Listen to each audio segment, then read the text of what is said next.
akka dandeessanitti kan isin ta'u paashinii keessan kan ta'uu fi kan jaalattan yoo filattanii gara hojiitti geeddartan iddoo natti tolaa jechuudha.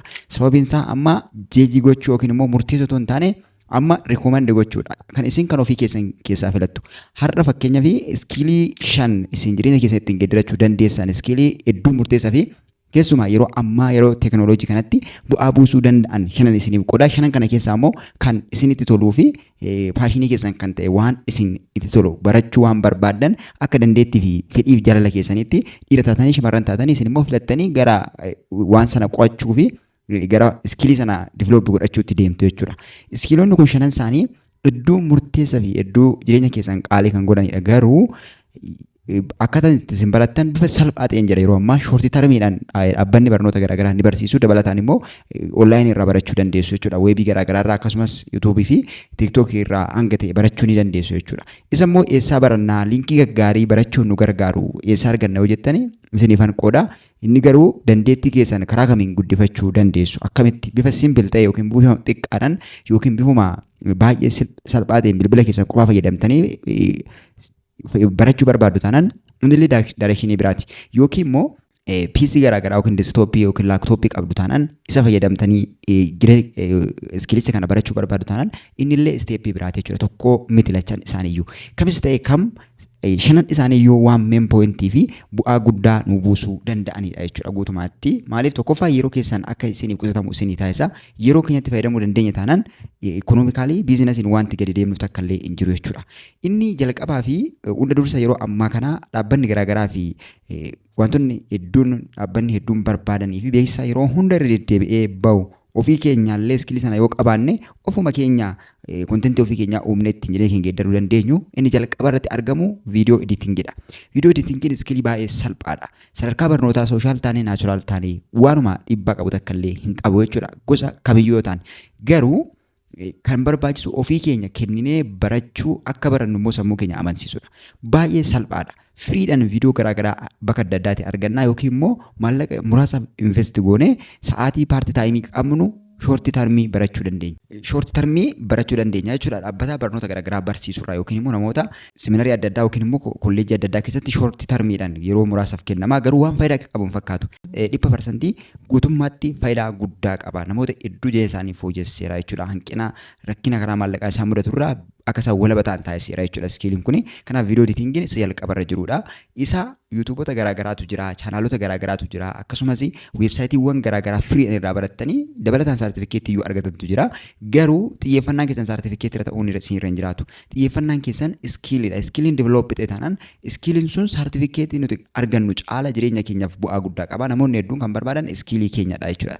Iskiilii keenya akkaataa nuti itti waan sana hojjennudha. Namni kamiyyuu barachuu ni danda'a. Limiteeshinii hin qabu. Dhiira ta'ee shamarran ta'e yookiin immoo hojjetaa ta'ee nama yeroo firii qabu ta'e waan tokko rakkoo kan qabu miti bakka barbaanne teenyee hojjechuu dandeenya jechuudha. Kanaaf hedduu murteessaa fi faayidaa guddaa kan qabu waan ta'eef isa kana inni jalqaba irratti ani isiniif qoodu. Inni lammaffaan onlaayin tireeningiidha yookiin immoo tireenara onlaayiniidhaan tireeningii adda addaa onlaayiniidhaan kallattii adda addaatiin sooshaal miidiyaa garaagaraa fayyadamnee tiiktook haa ta'u, yuutuub haa ta'u, akkasumas zuumii haa ta'u, waatsaappii haa ta'u, telegiraamii haa ta'u karaa kamiiniyyuu onlaayin tireeningii goona taanaan onlaayin tireeningii taasisna taanaan yookiin immoo dandeettii onlaayin tireeningii gochuu ni qabna taanaan dhaabbanni garaagaraallee nu barbaada. Nullee waan dandeenyu irraa kaanee gara dhaabbata guddaa tokko biildi gochuutti deemuu dandeenya jechuudha. Kanaaf onlaayin tireeningiinis faayidaa guddaa qaba jechuudha. Namoota tireen gochuu barsiisuu waan dandeenyu waan keessa keenya jiru iskiilii ofii keenyaa qabnu ogummaa ofii keenyaa qabnu kan ittiin barannee profeeshinaal taanes haa ta'u kan kennaa uumamaan qabnus haa ta'u gabbifannee karaa onlaayiniitiin barnoota ni kenna taanaan kunis 100% akka nuti inkaamii dabalataa argannuu fi madda galii sirrii ta'ee fi walirraa hin cinne akka nuti argannu nu taasisaa jechuudha. Isteeppiidhaan tarkaanfataa gaafa waan kan hojjetaa deemnu booda namoota faana wal baruudhaan kan ka'e gara sadarkaa guddaatti tarkaanfachuu waan dandeenyuuf hedduu faayidaa guddaa qaba jechuudha. Inni sadaffaan diijitaal maarkeetiidha. Diijitaal maarkeetingiin akkuma warreen kaanii innillee faayidaa guddaa kan qabudha. Yeroon amma keessa jiru kun yeroo diijitaalidha. Yeroo diijitaalidha jechuun yeroo kana namoonni wantoota adda addaa onlaayinii irraa bitaa, onlaayinii irraa gurguraa, qabeenya yookiin piroodaaktii isaanii yookiin sarvisii ofii kennan onlaayinii irratti beeksifachaa karaa onlaayiniitiin deeggaramaa jira jechuudha. Fakkeenyaaf Facebook irratti yoo argitan, TikTok irratti yoo argitan, YouTube irratti yoo argitan yeroo baay'ee deddeebiidhaan beeksisa akka kanaatu jira jechuudha. Beeksisa kana hundi isaanii walitti qabatee beeksisoonni akka kanaa wal qabatan wantoonni onlaayinii irra wal qabatan onlaayinii irratti bitamanii gurguraman kuni diijitaal maarkeetingii jedhamu. Bifa diijitaalitiin kan bitanii gurguraman gabaa diijitaalawaa jechuudha. Gabaa diijitaalaa jechuun halkan ta'e guyyaa sa'aatii kamiyyuu bakka barbaadde teessee magaalaa ta'e baadiyyaa teessee waan kana kontiroolii gochuu kan dandeessu bituu gurguruu fi bu'aa keessaa argachuu kan dandeenyudha jechuudha. Inni ogummaa barbaada. Nama ogummaa diijitaal maarkeetingii qabu barbaada jechuudha. Yoo ogummaa diijitaal maarkeetingii qabda taate ati ofii kee qofa osoo hin taane namoonni sarvisii garaagaraa fi piroodaaktii garaagaraa qaban akka ati ogummaa kee fayyadamtee isaanii gurgurtee galii guddaa isaaniif argamsiistu waan barbaadaniif akka gaariitti ofitti si fudhatu jechuudha. Kanaaf iskiilii kana bifa salphaadhaan viidiyoo garaagaraa YouTube irraa barbaannee akkasumas namoota shoorti taayimii waan ji'a 3 ji'a 6 hin goonnetti professional namoota nu godhani irraa barachuu dandeenya jechuudha. Kanaaf akka kanatti diijitaal maarkeetingiinis yeroo ammaa kanatti waan hedduu barbaadamaadha jechuudha. Keessumaa namoota qabeenya qabanidha waan kana kan barbaadu. Isaan faana hojjenna taanaan immoo nullee ikoonoomikaalii jireenya keenya akka geeddaramu beekamaadha jechuudha. Namni nama qabutti gaafa dhiyaatu ofiisaayis qabaachaa deema waan ta'eef hedduu faayidaa nuuf qaba. Kana garuu gadi teenya qo'achuu qabna jechuudha. Weebsaayitii garaagaraa fi dhaabbata garaagaraa kanarratti leenjii kennan namoota kanarratti muuxannoo qaban illee haasofsiisuudhaan ogummaa isaa guddifachaa deematu nurra jira jechuudha. Inni kun diijitaal maarkeetingii jedhama jechuudha. Yeroo ammaa wanti ol ka'ee yookiin akka gaariitti barbaadamaa ta'e inni arfaffaan giraafiksii diizaayiniidha. Giraafiksii diizaayiniin keessumaa waan iskiilii wal qabatu kana keessatti faayidaa guddaa qaba jechuudha. Yoo amma viidiyoo editingii hojjennas yoo ta'e, onlaayinii tireeningii hojjennu yoo ta'e, diijitaal maarkeetingii hojjennu yoo ta'e, sadan isaaniiyyuu kan walitti samaraayis godhee qabatu giraafiksii diizaayiniidha. Wanti hunduu otoo gara onlaayiniitti hin bahin kan inni jalqaba diizaayinii isaatu hojjetama yookiin immoo bifa giraafiksii diizaayiniidhaan hojjetama jechuudha. Amma loogoowwan garaagaraa, baanarii garaagaraa, maxxansoota garaagaraa beeksisa adda addaa irratti maxxanfamuun kam isaaniiyyuu giraafiksii diizaayiniitu hojjeta. Hojii giraafiksii diizaayiniin asii achi gaafa alala abannee ilaallu waan baay'ee cimaa fi ulfaataa ta'e nutti fakkaata. Garuu tireeningii goona taanaan irra deddeebinee yaalla taanaan innillee baay'ee iizii fi namni kamillee salphaatti barachuu kan danda'uu fi yeroo baay'ee taphachaa akka nama taphataa waa hojjetutti yookiin akka nama hojii yoo namatti hin fakkaatu jechuudha. Barri taanaan waa tokko pileey gochuu geemii taphachuu faana wal fakkaata jechuudha giraafiksii diizaayiniin. Maal isin jechuu barbaadanii akka inni salphaa ta'e isiniif kaasuu barbaadetani.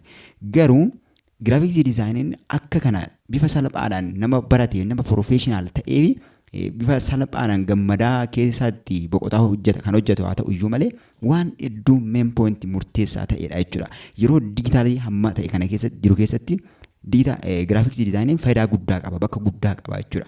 Ol ka'ee waan hundumaatti boca kan godhu giraafiksii diizaayiniidha. Kanaaf nullee bilbila keenya fayyadamnee yookiin immoo kompiitara yookiin PC arganne fayyadamnee ergifannee yookiin kan manneen barnootaa keessa jira taanaan isarratti shaakalli adda addaa gaggeessuudhaan dandeettii kana yookiin immoo iskiilii kana gabbifataa guddifataa deemuun faayidaa guddaa nuuf qaba jechuudha. Kanaaf namni giraafiksii diizaayinii tokko namoota waan giraafiksii wal qabatu fakkaatu manneen maxxansaa bakka viidiyoo editingii akkasumas amma viidiyoo editingii keessatti viidiyoon editii kan ta'u yoo giraafiksii 100 barbaaduu baate iyyuu tempileen isaa kan hojjetamu giraafiksii diizaayiniidhaan nama giraafiksii diizaayinii danda'udha jechuudha. Kanaaf giraafiksii diizaayiniinis akkuma warreen kaanii faayidaa guddaa isa qabuu fi hedduu bu'aa guddaa kan nuuf buusudha jechuudha. Isaan kun hundi isaanii iskiiliidha. Kana gaafa jedhu tiyoorii yookiin kan dookumantii isin argattan yookiin sartifaayit isin taatan osoo hin taane iskiilii ittiin isin iskiilii jechuun biyya kamiyyuu dhandhee lafa kamiyyuu teenyee sa'aatii barbaannetti hojjennee itti maallaqa argachuu kan dandeenyudha jechuudha. Inni shanaf aappii diivilooppii gochuu yookiin immoo weebii yookiin weebsaayitii diivilooppii gochuu jechuudha. Weebsaayitiin baay'ee diippidha yookiin immoo gadi fagoodha. Kana jechuun wantoonni garaagaraa qaba jechuudha. Gosa garaagaraa qaba. Firoontiin jira, baakiin jira, wantoota adda addaatu jira jechuudha. Garuu akkuma waliigalaatti weebii diivilooppii gochuu yookiin immoo appilikeeshinii diivilooppii gochuu namni danda'u iskiilii kana namni qabu namni kamiyyuu isa ni barbaada. Sababiin isaa yeroo ammaa kana dhaabbanni garaagaraa kan barbaadu appilikeeshinii adda addaa diivilooppii godhachuu barbaada. Appilikeeshinii ofii isaatii qaba dhaabbanni baay'een. Fakkeenyaaf baankilee jira yoo ilaaltani appilikeeshinii lama kan ofii isaanii lama sadii qabu jechuudha. Isaan hundi isaanii of keessaa baankiin kamillee of keessaa giraafiksii web developerii hin qaba jechuudha. Sababiin isaa weebsaayitii irratti akkasumas appilikeeshinii isaa wal qabatu kan hojjetuuf ni qaba. Inni hin qabne illee gatii guddaa kanfalee hojjechiisa. Gatii baay'ee guddaa ta'e kanfalee hojjechiisa jechuudha. Akkuma warreen kaanii web developerii taanaan iddoo barbaadamaa fi nama yeroo kamittiyyuu isarratti xiyyeeffachuutu nurratti jiraata jechuudha.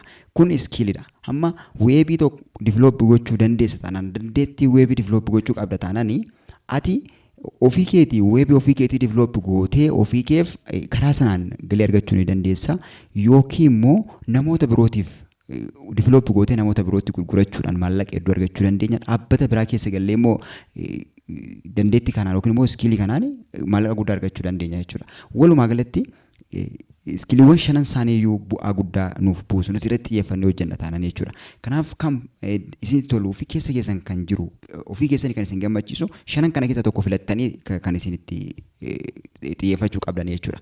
Edda shanan keessa tokko select gooneen booda iddoo kamii akka nuti barannu warri fakkeenyaaf viidiyoo editingii barbaadan eessaa akka barattan onlaayini tireeningii akkamitti akka shaakaltan diitaal maarketingii kamirraa eeyyatu sirriitti nu barsiisuu danda'a giraafiksii diizaayinii dabalatee akkasumas weeb developeriis ta'uudhaaf karaa kam akkamitti yaalla jettu taananii yeroo biraa viidiyoo isaa bal'isee isiniif hojjedhaa karaa keessaa fi koomentii alatti na beeksisaa isin jechuun barbaada. Walumaa galatti kana fakkaata yaadni irra isinii qabadhee dhufee nagaan tura amma dhumaattoonni dhaggeeffataniif guddaa kabajama. Walii keessanii fi sheerii godhaa. Sababiin isaa namoonni waan akka kanaa arganii ofuma isaanii dammaqanii gara jireenya isaanii fooyyeffachuutti waan deemaniif